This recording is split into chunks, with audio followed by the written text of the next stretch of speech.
Let's mic आज का अखबार। नमस्कार, लेट्स माइक में आपका स्वागत है। आज का अखबार के साथ मैं राखी जैन। यहाँ हम आपके लिए लेकर आते हैं देश दुनिया के बड़े अखबारों और मीडिया मंचों से सबसे अहम खबरें, विचार और विश्लेषण। सबसे पहले रुख करते हैं पश्चिमी दुनिया के उस फैसले की ओर जिसे सुरक्षा की नई रणनीति कहा जा रहा है, लेकिन जो असल में आम लोगों की जिंदगी के लिए एक नई चिंता बन सकती है। अल जजीरा में छपे एक विचार लेख का शीर्षक है, अब सुरक्षा के नाम पर जीवन असुरक्षित हो जाएगा। इस हफ्ते नाटो देशों ने तय किया है कि वे साल 2035 तक अपने जीडीपी का 5% रक्षा बजट पर खर्च करेंगे। नाटो महासचिव ने इसे क्वांटम छलांग कहा, लेकिन लेख पूछता है ये छलांग किसकी ओर है, शांति की या हथियारों की दौड़ की। इस फैसले का मतलब है कि दुनिया का आधे से भी ज्यादा सैन्य बजट अब नाटो के पास होगा। अनुमान है कि 2030 तक ये खर्च 13.4 ट्रिलियन डॉलर तक पहुंच सकता है।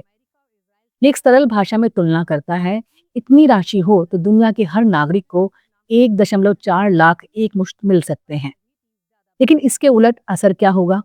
शिक्षा और स्वास्थ्य बजट में कटौती, पर्यावरण संरक्षण की योजनाएं धीमी हो जाएंगी, गरीब देशों को दी जाने वाली विदेशी सहायता में गिरावट आएगी। स्पेन के प्रधानमंत्री ने खुद कहा कि अगर उन्होंने 5% नियम अपनाया तो उन्हें 300 अरब यूरो की अतिरिक्त व्यवस्था करनी पड़ेगी, जो शायद स्कूल, अस्पताल और कल्याण योजनाओं में से काटकर ही संभव होगा। लेख में चिंता सिर्फ आर्थिक नहीं, पर्यावरण की भी है। नाटो के सैन्य उपकरण, टैंक, फाइटर जेट, मिसाइल भारी मात्रा में ग्रीन हाउस गैस छोड़ते हैं।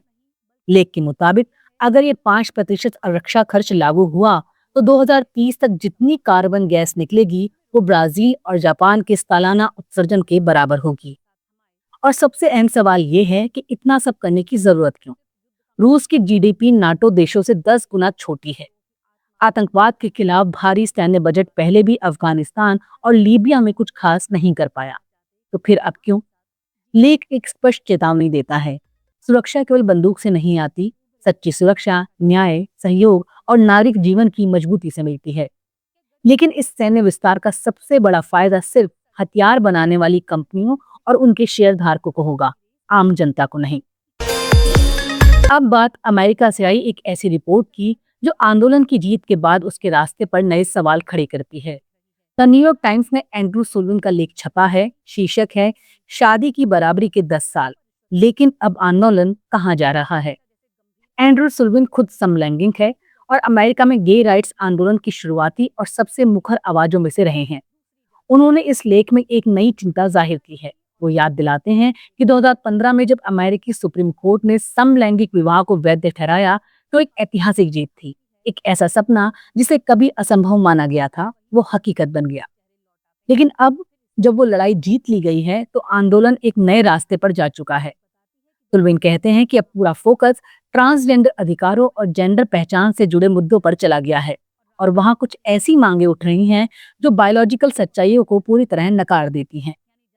उनकी चिंता ये नहीं कि ट्रांस अधिकारों पर बात हो रही है, बल्कि ये है कि इन नई पहचानों के नाम पर ये कहा जा रहा है कि मर्द और औरत जैसा कुछ होता ही नहीं, जबकि सुल्लिवन कहते हैं कि उनकी अपनी यौन पहचान इसी अंतर पर टिकी है और अब उनसे कहा जा रहा है कि वो ही फर्क अब कोई मायने नहीं रखता। ये लेख इस बात की चेतावनी है कि एक आंदोलन जो कभी समाज की मुख्यधारा में जगह बनाने के लिए लड़ा, अगर अब अपनी मांगों को समाज से बिल्कुल अलग कर लेगा तो अपनी जमीन ही खो देगा। सुल्लिवन सवाल उठाते हैं कि कहीं ऐसा तो नहीं हो रहा कि ये आंदोलन अब पहचान की ऐसी ध्रुवीय राजनीति में उलझ गया है जहां सहानुभूति कम और टकराव ज्यादा हो रहा है। तो हमारे लिए ये लेख एक बड़ी सीख है कि हर आंदोलन को उसकी जीत के बाद खुद से पूछना पड़ता है, अब आगे कहाँ जाना है और क्या हमारी नई लड़ाइयां लोगों को जोड़ रही हैं या दूर कर रही हैं। आखिरकार समर्थन एक बार जीतना जितना कठिन होता है, उससे ज्यादा चुनौतीपूर्ण होता है उसे बनाए रखना। अब चलते हैं तेहरान की गलियों की ओर, जहां जंग सिर्फ सरहद पर नहीं, इंसान की रूह पर भी हमला कर रही है। द गार्जियन में छपा लेख ईरानी लेखिका हाले अनवारी की कलम से पूछता है, ये पागलपन आखिर किसके लिए है। ये कोई विश्लेषण नहीं, कोई रणनीति की कहानी नहीं, ये उस औरत की जुबानी है जो हर रात बम गिरने की आवाजों से जागती है, खिड़कियों पर टेप चिपका रही है और सोशल मीडिया पर रेडिएशन से बचने के लिए घरेलू नुस्खे खोज रही है। तेहरान में ना कोई बंकर है, ना कोई आश्वासन, बस इंतजार है अगली बमबारी कब होती है। लेकिन लेख महज एक डर का दस्तावेज नहीं है, ये पहचान की पुकार है। जब एक इजरायली यूजर ने सोशल मीडिया पर ईरान को नस्लीय टुकड़ों में बांटने की बात कही, तो हाले ने सीधा जवाब दिया, हम फिरदौसी, हाफिज और रूमी की संतानें हैं। हम नए नहीं, इस जमीन के वासी हैं। इस युद्ध ने सिर्फ इमारतें नहीं गिराई, उसने उन आवाजों को दबा दिया जो ईरान में बदलाव की उम्मीदें जगा रही थी। वे महिलाएं, वे छात्र, वे निडर आवाजें जो बीते वर्षों में कट्टरपंथ के खिलाफ खड़ी थी, अब फिर से सिहरते हुए जीने को मजबूर हैं। हाले लिखती हैं, ये युद्ध उन ताकतों को फिर से ताकत दे रहा है जिन्हें हमने बहुत मुश्किल से पीछे धकेला था। लेख एक गहरी विडंबना की ओर भी ध्यान दिलाता है। जब पूरी दुनिया की नजर तेहरान पर थी, तब गजा में जो कुछ घट रहा था वो नजरों से गायब था। कोई है जो पूछता नहीं, कोई है जो देखता नहीं।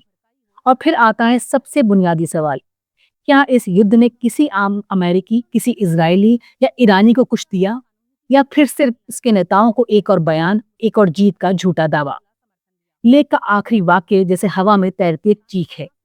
तेहरान की सड़कें अब शव यात्राओं के रास्ते बन गई हैं, लेकिन सबसे बड़ा सवाल आज भी वही है, इस पागलपन से इंसानों को आखिर क्या मिला।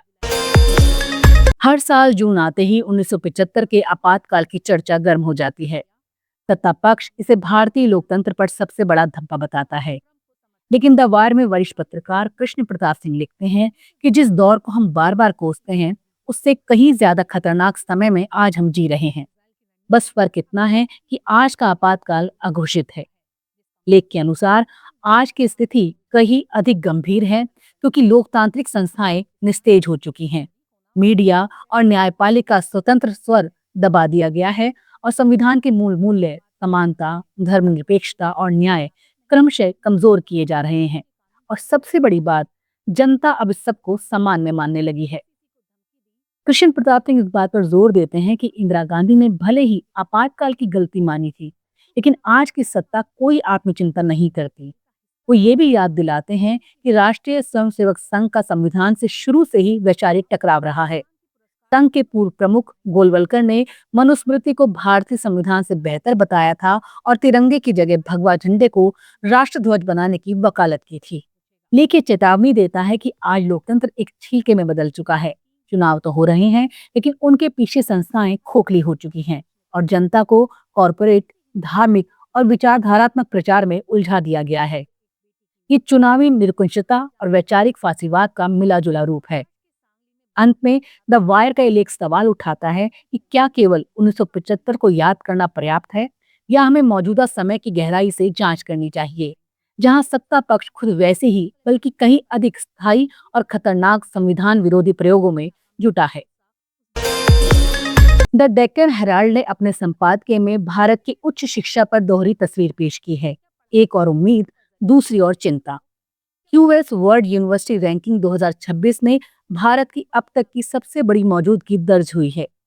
54 भारतीय संस्थानों को इसमें जगह मिली है और सबसे ज्यादा नए विश्वविद्यालय भारत से ही जुड़े हैं, जिनमें 7 निजी संस्थान शामिल हैं। आईआईटी दिल्ली 123वें स्थान पर पहुंच गया है, जो बड़ी छलांग मानी जा रही है। लेकिन डेक्कन हेराल्ड लिखता है, ये संख्या सिर्फ जीत की है, गुणवत्ता की नहीं। निजी विश्वविद्यालयों में दाखिलों में तेजी से वृद्धि हुई है, लेकिन सरकारी संस्थानों की स्थिति अब भी चिंताजनक है। वहां ढांचागत समस्याएं, शिक्षकों की कमी और घटता बजट जैसे मुद्दे बने हुए हैं। हालांकि 28.4% सकल नामांकन अनुपात और उसमें 50% से अधिक लड़कियों की भागीदारी जैसे संकेत सकारात्मक हैं, पर देश का लक्ष्य 50% सकल नामांकन अनुपात है और रास्ता अभी लंबा है। डेक्कन हेराल्ड याद दिलाता है कि सिर्फ कॉलेज यूनिवर्सिटी नहीं, स्कूली शिक्षा की बुनियाद भी मजबूत करनी होगी। भारत के पास क्षमता है, लेकिन संख्या से आगे बढ़कर अब गुणवत्ता, शोध और सार्वजनिक संस्थानों की मजबूती पर ध्यान देना होगा। रैंकिंग में सुधार अच्छी बात है, लेकिन अगर जमीन पर गुणवत्ता नहीं बढ़ी तो ये छलावा बन सकता है। बीबीसी की एक विशेष रिपोर्ट में जानकारी दी गई है कि भारतीय सिनेमा की सबसे कल्ट फिल्म शोले अब आधी नहीं पूरी लौट आई है, वो भी अपने असली क्लाइमैक्स के साथ। 50 साल बाद पहली बार शोले का वो संस्करण सामने आया है जिसे सेंसर ने 1975 में आपातकाल के दौरान काट दिया था। अब इटली के बोलोनी शहर में एक बड़े फिल्म महोत्सव में इसे दुनिया के सामने पेश किया गया, जिसमें ठाकुर गब्बर को मारता है, जैसा कि फिल्मकार रमेश तिप्पी ने असल में शूट किया था। आज का अखबार में इतना ही। सुनते रहिए लेट्स माइक।